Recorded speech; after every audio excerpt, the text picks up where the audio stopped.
Okay, everyone. Good evening. We'd like to start matchday -1 press conference for Team Canada.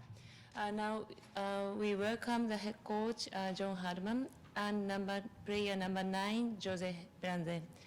So for tomorrow's match, how's your feeling and how's your preparation for the match against the Netherlands? Yeah, good. I mean, it's nice to be in Montreal. It's a fresh environment for the team now, and I think they've been enjoying just connecting with some of the fans on the street and being able to, just experience what Montreal's got to offer as well. So that's always nice for the mindset of the group. And I think on the other side, it's just nice being in a stadium that hasn't had much women's soccer in the past, and this is a great opportunity for us to grab 3 points and put a performance on for the people of Quebec. Bien pour ma part, c'est As for me, it's a very exciting game. I have the opportunity to come play here in my home province, so the fact of being able to play before my friends and families and young players I coached in the past, I had great words that I got from those people who see me as an example, as a model for a dream to reach. So the fact of being able to play before those girls is something concrete, to be able to take part in the event and take the game, and we're excited to play here, and we hope that Montreal and the province of Quebec will be there in great numbers. Thank you. So now for our viewers, a microphone is available. Please raise a hand if you have any questions. Yes? This question is for both of you. How do you compare the scope or the pressure between game 1 of this tournament and tomorrow's game?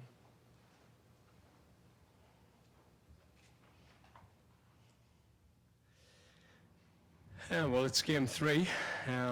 We've got 4 points, and to stay in control of your destiny, you need 3. I mean, every game we wanted to get 3 points out of. We wanted to make sure we won the group and then control our destiny and who we played against. We're still in that control, and so nothing's changed.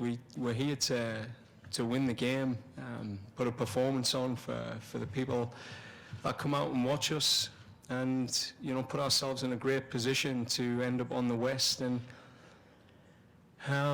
play against the opposition that falls out. And who knows who's going to fall out these different pots at this stage with some of the upsets over the last couple of days. So I think coming into this game, pretty clear, very focused on what we've got to do, but it hasn't changed. It's the same outcome.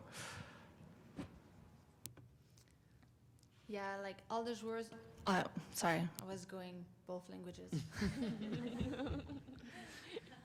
I think all the players who are still in our. I'm gonna not use that.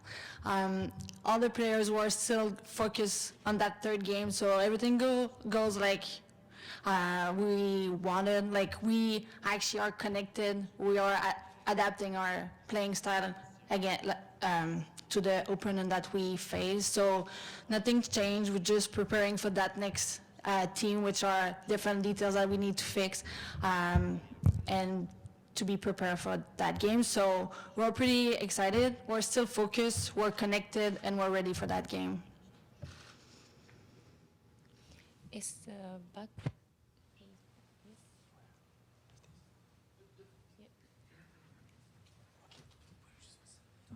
Oliver from Swiss Television. I saw you this afternoon in the middle of the town. I have 2 questions for you. First one, what is the importance in the job from Cesar Mellon in the last 3 years you spent here, apart the fact that it seems that the team like his muscles?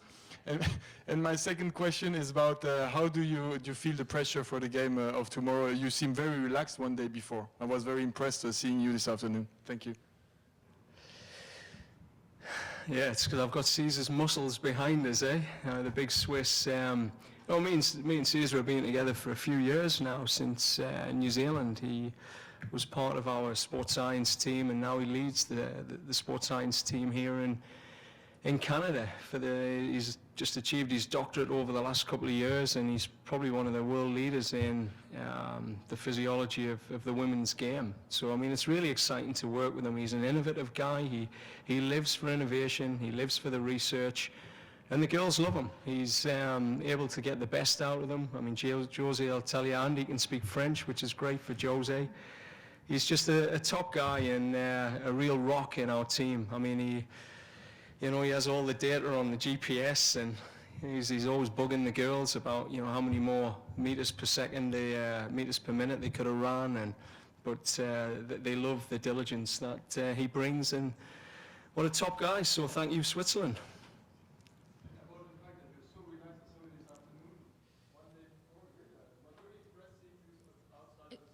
Excuse me, could you use the microphone, please?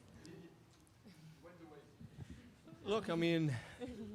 So I was just impressed about the fact that you're very relaxed one day before staying outside at the Starbucks. Thank you. Where would you rather be? I mean, it's you're in the biggest event Canada's had for a long time in football, and you're with a great group of people. We believe in what we're here to do, and part of our philosophy is, good mood equals good work, and good work equals good mood. So we just keep working on those principles. The team's in good shape, top of the group. We've got a good match coming up against the Dutch, and I'll just get excited, every day to prepare to play these teams. I mean, that's my job. So New Zealand's done. On to the Dutch now. New level of planning and organisation goes in, and a fresh approach for the players as well, because it's a different outlook for this game. Coach over here to your right. Over here. Hi. Just wondering if you could talk a little bit about the experience Canada has. I mean, Canada is no newcomer to the World Cup. Netherlands is a newcomer. Does your experience help you more than, say, is that an attribute that can serve you tomorrow, going into tomorrow's game, whereas they don't have that sort of extra thing that they can draw off of? Yeah, look, I think experience is gold. But hey, not all experience is good experience either. People have been to World Cups and had some pretty heavy sports traumas, and those things can come back and haunt people. But so for the Dutch, every day is new, and it's an exciting journey. And I doubt there's very much pressure on them at this stage. I mean, to go on and win the World Cup would be exceeding all expectations, I imagine. So, but I think as a team, that experience internally here for Canada is crucial when you have veterans like Karine LeBlanc, Rian Wiltonson, Erin McLeod, just to be able to say the right things at the right time, because at some point in their career, someone probably said it to them. So I think that is, it's an important part, but we've just had to make sure that, we draw on the good experience and not the bad experiences that can surface and hijack players. Hi guys, Martin Fisher from HBS. I'm just interested to know how preparing for Netherlands in particular. They've obviously played 2 games in the World Cup as well. Have you analysed their matches on the TV screen with the girls, or have you done that privately? What have you made of what they've done so far? I think what we know about the Netherlands is that they have a very formidable attacking lineup, and when that attacking lineup connects, it's got real talent and a bit of everything. You've got Martens on the wing, who's a tricky player. You've got Mellis with pace on the other side. You've got the new young wonder kid of Dutch football playing up top, who seems to be able to score a few goals as well for a young age, and Van Donk playing behind us. So when you look at that, that's a front four that can really test any back four in the world. So it's going to be a challenge. It's not going to be easy for our defence to keep the clean sheets, and the sort of attitude that they've had is going to be tested. But again, our attack has got to be right on its game if we're going to take 3 points in this one.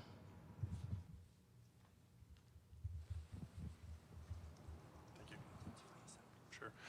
John, I appreciate that where you said before that you think you're in an enviable position, but are you at all concerned about the lack of offense, and are you considering making any sort of changes to the lineup tomorrow to maybe give the team a bit of an offensive spark? Yeah, I think you're right there in some ways. You know, we're really happy with some things in our team and how things are progressing. You know, defensively, some real good stuff. Some of our work to get the ball into some key areas has been good. And we've actually had chances. I mean, you know, Sinclair or whoever scores in that New Zealand game, you know, one of the 6 or 7 shots we have on target, it's a different outcome. People are, you know, have a different perspective on where Canada are at. So I think we're creating chances. I think the main thing for us is just, one, we'll be freshening the squad up. That's always been the plan for Game 3. This type of game is very different to New Zealand, who are a high-pressing team, who are, you know, a high-energy, physical team from whistle to whistle. The Dutch team are a little bit different. Their game model is different. So we think there's different players that can affect the game coming up into this game. So, and the other piece is just, you know, that little bit of flair. I mean, we've been challenging the players, you know, in the meetings today, just motivating them in some different ways about just bringing that little bit of flair, the thing that the crowd get off the seat for. Ashley Lawrence had a couple of moments, you know, in the game where she went on a nice little dribble and you felt the crowd get off their feet. You know, Kadisha puts a tackle in, then comes away with the ball, and, you know, we know what we want to do. It's just those little things, the little things now are missing, and if they come, you know, this team will keep progressing through the tournament, I'm sure. Hi, Mr. Herdman. I know you can't see me. We met a couple of months ago in Cyprus. Angelo, Dutch television. We had lots of fun together, huh? Yeah. Hey. No, my question is, I feel that both Canada and Holland feel pressure. Holland because they really have to now, and Canada maybe because they play at home. What's your opinion about that? Because both teams seem not to have reached their own level yet. Yeah, I think that's fair. I think that's a fair comment. I mean, and that's part of tournament football. You know, you grow through a tournament. I know, you know, sitting at the Olympics, we weren't even aware in 2012 what was going on behind the scenes. But when you come back and see the press clippings, you know, we've been written off by the second game. We've been written off by the third game. Canada was awful, and it wasn't until we actually stepped over that hurdle in the GB match. And then into the semi-finals where the team just rose to levels. And that's part of growing through the tournament. I remember Tina Turnermeyer, she gave me some advice back in the 2008 Beijing Olympics, and she said, look, you know, winning tournaments is all about growing through the tournament. It's not about starting straight out the blocks and smashing teams. She said it's the teams that grow, learn, and keep adapting and evolving as a group through the tournament that are successful. And I think she's right. I think it's a key part of us moving forward that we just keep getting better. And we listen to the fans. We listen to the critics in some ways to say, look, what is it that we're missing? You know, the wisdom of the crowd will tell you. They want a little bit more flair. They want a little bit more passion in that attacking third. And I'm sure that's what we will be working through. When you talk about the pressure, I mean, the pressure for that opening game, you imagine that. I mean, that was, and I thought our girls came through it well. You imagine playing under those sort of conditions and the preparation that had to go in. And then as a coach going into the New Zealand game, the sort of pressure of playing against your old team and trying to take the pressure off your players and shoulder it yourself. You know, these sort of things are what you live and die for. I mean, that's what you get out of bed for, or else we'd be just coaching down the local park, which is I used to do 15 years ago. You know, you get up and see how you handle it, and you get up and see, you know, what this is all about, this job, and, you know, who you are as a man and as a team in these moments. So that's what we get out of bed for, eh? John, Kurt Larson, the Toronto Sun. Before the New Zealand game, you had flat out said that we're the better team in this game. Can you say that? Different team, different approach, different press conference, you know. This is a completely different team that we're taking, different approach, tactically, on and off the pitch, a different approach. The Netherlands are a very good team.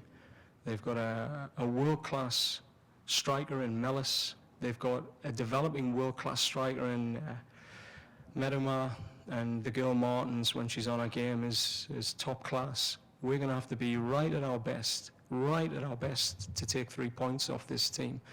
And that's the plan. So we're very clear, like we're here to take our 3 and finish top of the group. Next question. Antoine Desrosiers, Radio-Canada pour José Bélanger. This question is for José Bélanger.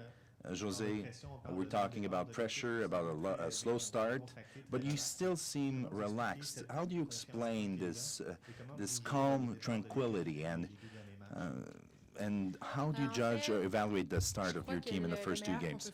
I think that the best we can do is to take this tournament with excitement. The fact that we played here at home, instead of putting ourselves some pressure, we are more enthusiastic of experiencing this with the whole country, to unite the country behind this event and have the opportunity to have this energy in the stands.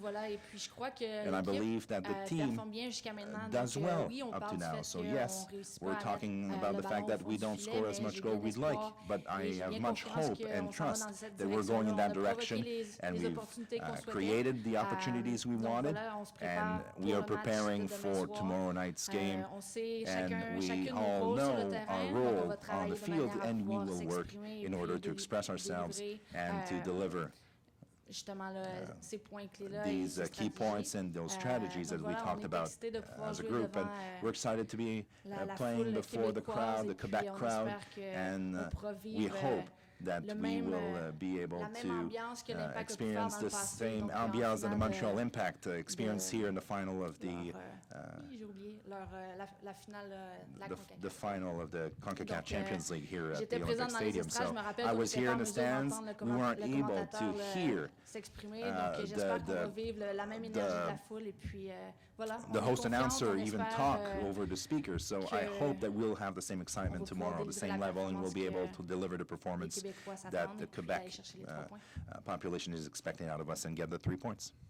Thank you very much. Time to close. Official training will start from 8:30. First 15 minutes will open to media. Thank you very much. Thank you for coach and Jose. Thank you.